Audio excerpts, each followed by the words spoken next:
મૈણા, આજે એમનો કેવો અપૂર્વ વેશ હતો.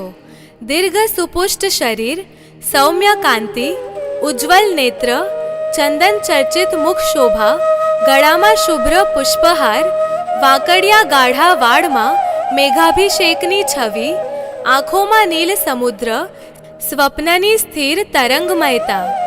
એક જ વાર જોયું, લજ્જાથી આંખો નમી ગઈ. મન થતું હતું કે અનંતકાળ સુધી આ મનોહર રૂપ નિહાળતી રહું, પણ લજ્જા અસહનશીલ હોય છે. શ્રીપાલ ખૂબ કોમળતાપૂર્વક આસન છોડીને મારી તરફ આવી રહ્યા હતા. કંપિત હૃદયે હું સ્થિર રહી. મનમાં થયું, આ પરમ કામ્ય પુરુષના ચરણોમાં મારું સર્વસ્વ અર્પી દઉં. સાક્ષાત કામદેવ, સુંદર કામ્ય પુરુષ. મારી દ્રષ્ટિ મારા હૃદય ઉપર સ્થિર હતી. ક્ષણભર હું ચોંકી ઉઠી. મારા હૃદય પર આ ચંદન ચર્ચિત મુખ શોભા કોની? એ તો દૂર હતા. મારા હૃદય પર કેમ જોઉં છું? આ લલિતા કેટલી દુષ્ટ છે. મારા કંઠના રત્નહારના પદકમાં ઉજ્જવલ મોતીનું નાનકડું દર્પણ જડી દીધું હતું. એ જ દર્પણમાં ઝલકી રહી હતી શ્રીપાલની છવી. એ મંદ હસ્યા કરે છે. હું લજ્જામાં વધુ ડૂબી જાઉં છું. દર્પણમાંથી નજર ખસેડી લીધી. હાથ પગ પર નજર કરી, પણ ત્યાં એ જ દશા. ત્યાં દરેક પાખડી પર જડેલા રત્નખંડમાં શ્રીપાલની છવી ઝલકી રહી હતી. મારી રત્નચૂડીમાં, વીંટીમાં અને કર્ણફૂલમાં, માથા પરની કેતકીમાં, નાકની રત્ન નથનીમાં શ્રીપાલનું મણિમય રૂપ શોભી રહ્યું હતું. મારા અંગ અંગમાં શ્રીપાલની છવી ચિત્રિત હતી. શ્રીપાલ, નિશિગંધાના નાના નાના શ્વેત અને સુગંધી ફૂલોમાં શોભતી મૈણા કાળા સીસમના પલંગ પર સજ્જલ થઈને બેઠી હતી. હું શયનગૃહમાં દાખલ થયો કે તરત જ તે વસ્ત્રો સંકોરથી ઊભી થઈ. શરમમાં મું નીચું કરીને તે ઊભી હતી. હું અવાક થઈ ગયો. હું અટારીમાં જઈને ઊભો રહ્યો. ત્યાંથી આકાશમાં પૂર્ણચંદ્ર દેખાતો હતો. પોતાની રૂપેરી ચાંદની ધરતી પર ખોબલે ખોબલે વરસાવી રહ્યો હતો. આખી ઉજ્જૈની નગરી કેવી શાંત હતી. ક્ષિપ્રા નદી તરફથી શીતળ પવનની લહેર મહેલ સુધી લહેરાઈ રહી હતી. મેં ક્ષિપ્રા નદી તરફ દ્રષ્ટિ કરી. દૂર ચાંદનીમાં વહેતો એનો રૂપેરી પ્રવાહ ઘૂમરાટી લેતો કબૂતર જેવો દેખાતો હતો. હળવેથી મેં અટારીનો દરવાજો બંધ કર્યો અને પલંગ પાસે પહોંચ્યો. એ મનમાં ને મનમાં હસતી હતી. એના ગાલમાં મોહક ખંજન પડ્યા. તે કાંઈ ના બોલી. હજીએ તે લજામણી વેલની જેમ જ લજવાઈને ઊભી હતી. મેં કહ્યું, આ રાજમહેલમાં અનેક પાષાણ પ્રતિમાઓ કોતરેલી છે.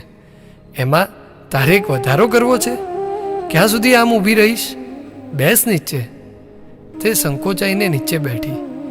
એની સાડીની સોનેરી બુટ્ટા મશાલના પ્રકાશમાં ઝગમગી ઉઠ્યા.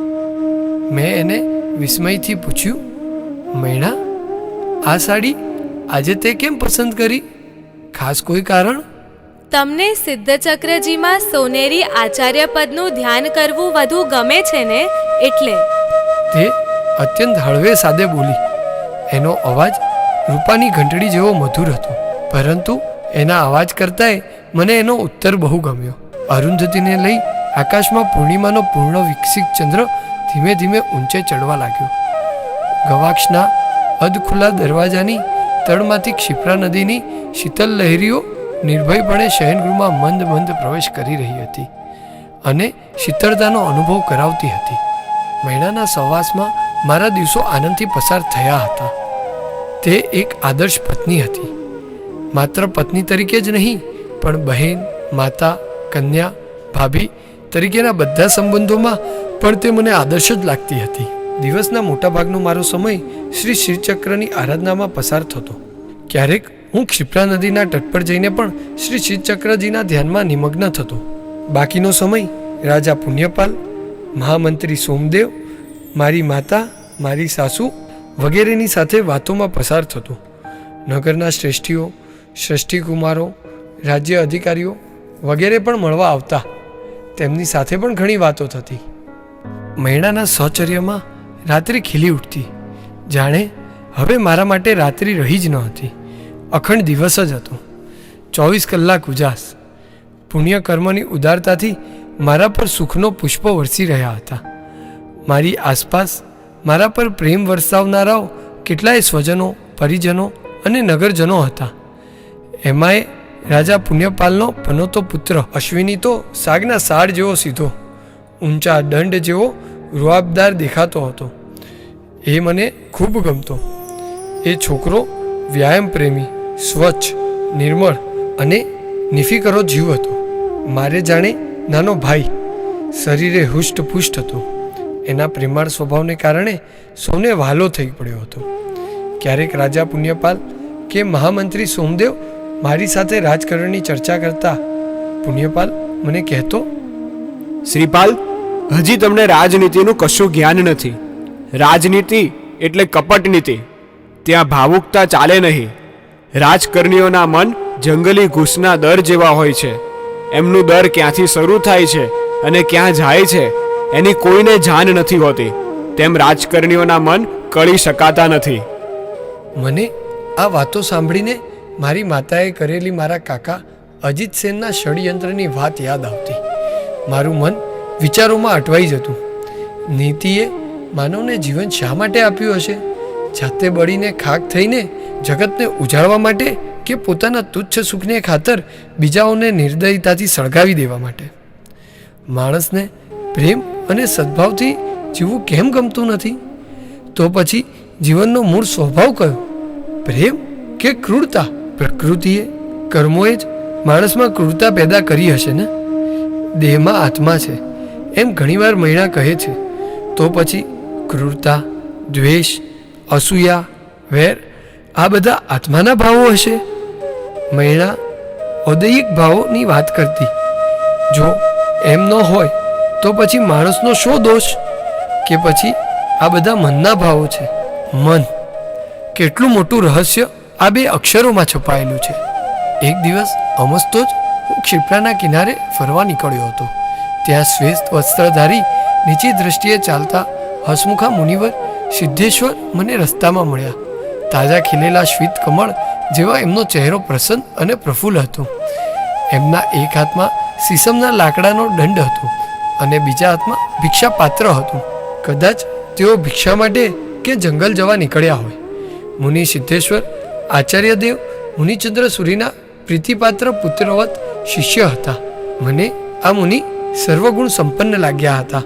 જીવનપાત્રમાં તેઓ મને સૌથી વધુ અધન્યશીલ અને દુરારાધ્ય છતાં વિનમ્ર યાત્રી લાગ્યા હતા. તેઓ જૈન મુનિ હતા. તેમની મર્યાદાઓ હતી છતાં મારા માટે તેઓ પ્રેમાળ મિત્ર હતા. કુદરતના રસિક ભોગતા હતા. કેટલી ઝીણવટથી એમણે આસપાસની નાની મોટી વાતને જીવનમાં બૌદ્ધિકતાથી સ્વીકારી હતી. એમના વિચારો વિશાળ હતા. હું એમને થોડો થોડો ઓળખતો થયો હતો. મારી સાથે કલાકો સુધી વાતો કરતા. ગુરુદેવ મુનિચંદ્ર સુરી એ એમના વિકાસની બધી જ તકો આપી હતી. એમના વિરાટ વ્યક્તિત્વના વટવૃક્ષ હેઠળ એ મુનિ ભૂછત્રની જેમ ઉછર્યા હતા. મને એમનું અનોખું સ્વતંત્ર વ્યક્તિત્વ લાગતું હતું. આ ઉજ્જૈનીમાં એમના જેવું કોઈ વ્યક્તિત્વ મેં જોયું નથી. ક્યારેક તો એ ગુરુદેવ કરતાંય શ્રેષ્ઠ લાગતા. હિમાલયના શ્વેત શિખર જેવા ઊંચા, ગંગાના પટ જેવા વિશાળ. મેં મારો રથ ઊભો રાખ્યો. હું નીચે ઉતર્યો. મુનિવરના ચરણે વંદના કરી અને કહ્યું, હે મુનિરાજ, આપના દર્શનથી આજનો દિવસ સારો જશે. આજ તો અકલ્પનીય દુર્લભ અતિથિનો ભેટો થઈ ગયો. એમણે સહજતાથી હસતા કહ્યું, મારા દર્શન શું આટલા લાભદાયી છે? તો રોજ તારા ક્ષિપ્રા તટે જવાના માર્ગમાં આવીને ઊભો રહું. એ તો તમારા માટે શક્ય નથી, એ હું જાણું છું. પણ તમારા દર્શન લાભદાયી છે એ ચોક્કસ.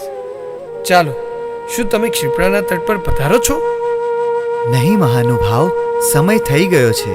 મારે જવું જોઈએ. ગુરુદેવ મારી રાહ જોતા હશે. તો ચાલો, હું પણ તમારી સાથે આવું. મારો રથ રાજા પુણ્યપાલનો પુત્ર અશ્વિની ચલાવતો હતો.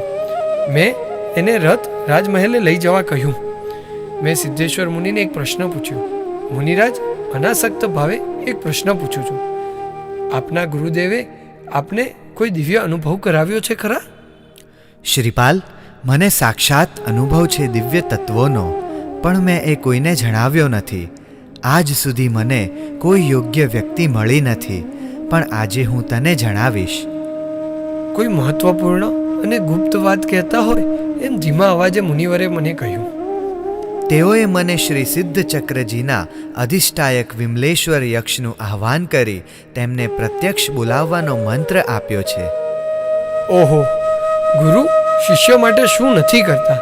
ધન્ય છે તમને ગુરુ શિષ્યને. શ્રીપાલ, તને પણ હું એ આહ્વાન વિદ્યા અવશ્ય શીખવીશ. આપનો પરમ ઉપકાર થશે ગુરુદેવ. શ્રીપાલ, મેં તને થોડીવાર પહેલાં કહ્યું હતું ને કે જીવન અનંત છે. મને આ નદી કિનારે એની તીવ્ર અનુભૂતિ થઈ રહી છે. સોનેરી કિરણોથી ચમકતા શ્રીપાળના મુખ પર જોઈને મુનિવરે પૂછ્યું, સોનેરી કિરણોની પ્રભાથી તારી તેજસ્વી કાળી આંખો અનેરા તેજથી ચમકી રહી છે. આમ જો, સામે કિનારે હરિયાળા ઘાસ પર ઝાકળ બિંદુ કેવા ચમકી રહ્યા છે. મુનિરાજે આંગળીથી સંકેત કર્યો. હા, મેં જવાબ આપ્યો. કાલે રાત્રે અહીં શંકર પાર્વતી આવ્યા હશે. તેઓ સંતાકુકડી રમ્યા હશે અને રમતા રમતા પાર્વતીના ગળામાંથી મોતીની માળા તૂટી ગઈ હશે. રમ્યા પછી બહુ વારે પાર્વતીને એના પર ધ્યાન ગયું હશે.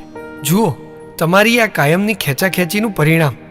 એવી શંકર સાથે મીઠી તકરાર થઈ હશે અને લડવામાં સવાર પડી હશે.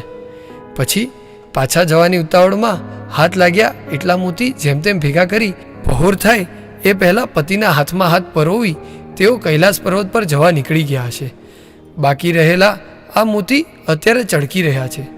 સવારના પહોરમાં આ ઝાકળ બિંદુ શંકર પાર્વતીના રહસ્યને સોનેરી કિરણ સમક્ષ હસતા હસતા ખુલ્લું કરી રહ્યા છે. હું મારી કલ્પના પર ખુશ થઈ મુનિરાજ સામે જોવા લાગ્યો. મુનિ મંદ મંદ હસતા હસતા. નદીએથી હું મહેલમાં આવ્યો. મહેલમાં દાખલ થતાં જ મને એક અગત્યના સમાચાર મળ્યા. રાજા પુણ્યપાલે સંધ્યા સમયે મહેલના વિશાળ પ્રાંગણમાં એક સમારોહ આયોજિત કર્યો હતો. સામંત રાજા પુણ્યપાલના રાજમહેલે નગારા વાગ્યા. રાજમહેલના શિખર પર રેશમી રાષ્ટ્રધ્વજ ગર્વથી ફરકાતો હતો. અમારું એટલે કે મારું અને મહિનાનું સ્વાગત કરવાનો કોઈ કાર્યક્રમ ઘડાયો હતો. સભાગૃહના મધ્યભાગમાં પૂર્વાભિમુખ 9-10 હાથ ઊંચું ભવ્ય રાજ સિંહાસન મસ્ત હાથીની જેમ શોભતું હતું. એ પ્રાચીન હતું, ભવ્ય હતું, સંપૂર્ણ સુવર્ણથી મઢાયેલું હતું. સિંહાસનની બે બાજુ મહારાણી, રાજગુરુ, સેનાપતિ, પુરોહિત, અમાત્યોના આસન હતા. રાજ સિંહાસનની સામેના આસનો પર આમંત્રિત રાજાઓ અને નગરના યોદ્ધાઓ બેઠા હતા. મંડપ ખચોખચ ભરાઈ ગયો હતો. મુખ્ય સિંહાસન પર મને અને મૈણાને બેસાડવામાં આવ્યા હતા. સામંત રાજા પુણ્યપાલે ઊભા થઈને મને સુવર્ણજડિત મુગટ પહેરાવ્યો. 1 રૂપેલી મૂઠવાળી તલવાર અને જરીવાન વસ્ત્રો આપ્યા અને તે પછી તેમણે જ મારો પૂર્વ પરિચય આપી લોકોને આશ્ચર્યચકિત કરી મૂક્યા. ચંપા નરેશ મહારાજા શ્રીપાલનો જય હો, વિજય હો. નો ગગનભેદી સ્વર આકાશમાં ઊંચે ચડ્યો. રાણી વિશાલાએ મૈણાના શણગાર સજ્યા હતા. મૈણાને સુગંધી પુષ્પોના શણગાર સજાવ્યો હતો. મસ્તક પર કમળની અર્ધનિદ્રિત કળીઓનો મુગટ પહેરાવ્યો હતો. પીઠ પર લટકતા છૂટા કેશ ક્ષિપ્રા નદીના ઊંડા નીલવર્ણા પ્રવાહની ભ્રાંતિ કરાવતા હતા. ભાલ પર અર્ધચંદ્રની આડ કરી હતી. સૌ મૈણાના ઉત્કટ રૂપને, છટાદાર યૌવનને નિરખી રહ્યા. આ કાર્યક્રમ આનંદ ઉત્સવનો જ હતો. નર્તકીના નૃત્ય અને સંગીતકારના ગીતોથી હર્ષ માણવાનો હતો. કાર્યક્રમ ખૂબ સારી રીતે ચાલતો રહ્યો.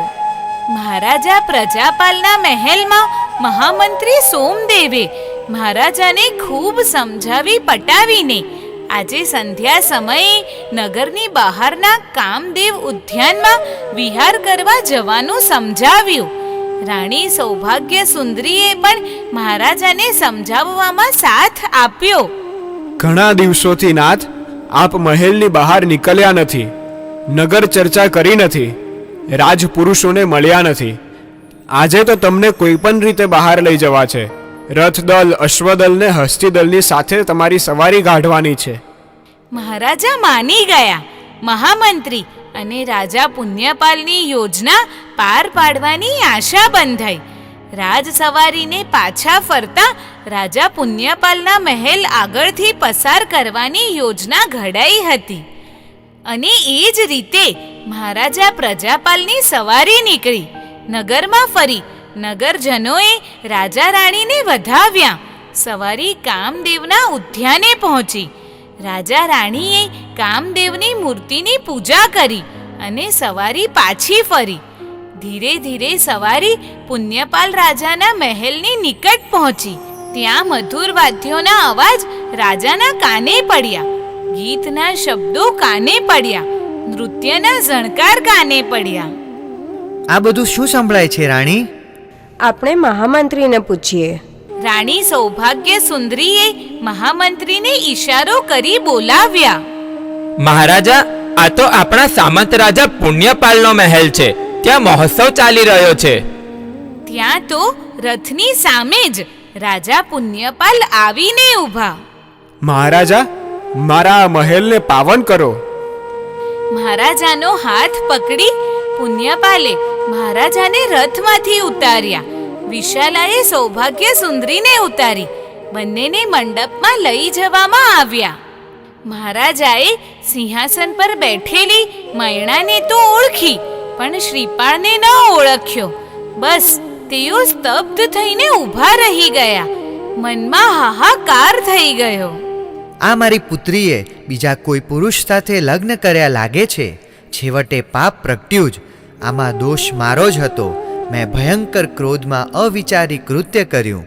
મારી અપ્સરા જેવી પુત્રી મેં કોઢીને પરણાવી દીધી હતી. એ છોકરી પણ કુળ શંખણી નીકળી. મારા કુળને અભડાવ્યું. પોતાના પતિને પરિહરી એ બીજા યુવાનને પરણી ગઈ. રાજાના મુખ પર વિષાદ છવાઈ ગયો. તેઓ ઘોર ગ્લાનિથી ભરાઈ ગયા. પરંતુ તરત જ રાજા પુણ્યપાલે વાત સંભાળી લીધી. મહારાજા, તમે વિચાર્યું તેવું નથી. મૈણા મહાસતી છે. મૈણાએ તપ જપ જ્ઞાન ધ્યાન આદિ દ્વારા ગુરુદેવ શ્રી મુનિચંદ્ર સૂર્યની મહાન કૃપાથી એ જ કુષ્ઠપતિને નિરોગી કર્યો અને તે રૂપવાન, શૌર્યવાન અને ગુણવાન બન્યો છે. રાજન, આપણો એ જમાઈ ચંપાનગરીના મહારાજા સિંહરથનો પુત્ર શ્રીપાલ કુમાર છે. રાજમાતા કમલપ્રભા પણ અહીં મારે ઘેર જ રહેલા છે.